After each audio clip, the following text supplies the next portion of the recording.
Tell us about your testimony. How did you come to know the Lord? Was there a seed planted? Was there an incident in your life that sort of changed your life and said, "Wait a minute, God cares about me"? You know what happened? Well, I grew up in a Christian household. My dad was a pastor, and he was an evangelist for 25 years, and did all that. And I used to go up and do missionary work with him with the Apaches in Arizona. My grandfather was a pastor for 75 years. So, I grew up in a Christian home, yeah. And my wife's father is a Baptist pastor. So I was like, we were PKs, preacher's kids, married each other. So I always refer to myself as the real prodigal son. Because, I went out and the Lord let me do everything. Maybe he didn't let me, but allowed it, and then just started reeling me back in, saying, okay, you've seen enough. Now, let's bring you back to where you belong. And when you get out there and you realize that you've had every car, you've had every house, and then all that, you realize that that's not the answer. That there's a great big nothing out there at the end of that. So the materialism doesn't mean anything, and a lot of people say that there's a big God-shaped hole in your heart, and when that's filled, then you really are satisfied. And I think that's where I'm at right now. I'm very young in the faith, even though I grew up in it. So I do a lot of study, a lot of Bible study, things like that. But I think people have the wrong concept of Christians. I think they think Christians sit around all the time just, we like to rock and roll. I think that you just keep a better watch on your Christian life. When did God start to reel you back in? When I stopped drinking, I drank for a long time. 13 years ago, I stopped drinking, and I started going back to church. I was throwing up blood every morning. I was really a bad alcoholic. I never was a cruel or mean alcoholic, but I was definitely self-destructive.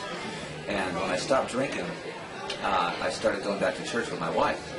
And there was this pastor in Phoenix that was just hellfire. And there'd be 6,000 people there, and he was talking to me every Sunday. Of course he wasn't, but he was. Just nailing me. Every weekend I was exhausted. I'd come out of there and I'd go, I don't want to go back. Okay, it was like torture, but I always came back. And I finally realized I had to go one side or the other. I had to make a decision, one side or the other, because I was so convicted.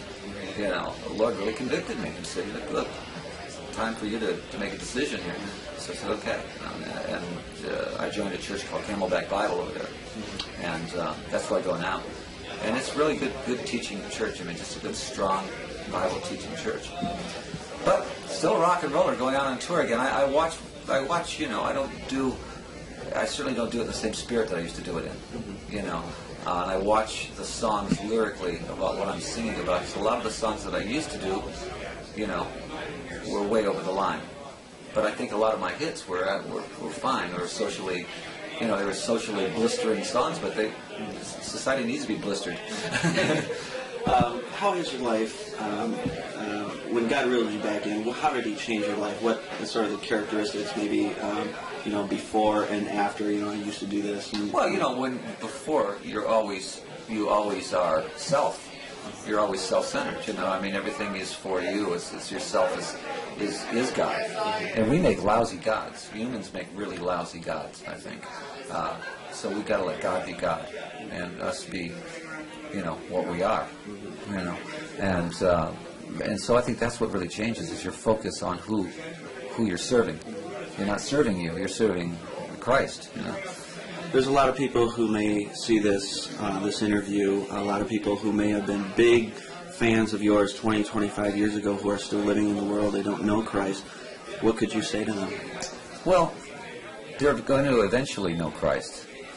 And I hope it's not too late. Because if you're at the wrong end, at the wrong time, I think, that's going to be tragic, Like maybe talk to maybe somebody struggling with alcohol or drugs and pornography, that sort of thing. Well, sure. That's what is the world made up of? It's made up of that. The world doesn't belong to us. The world belongs to Satan.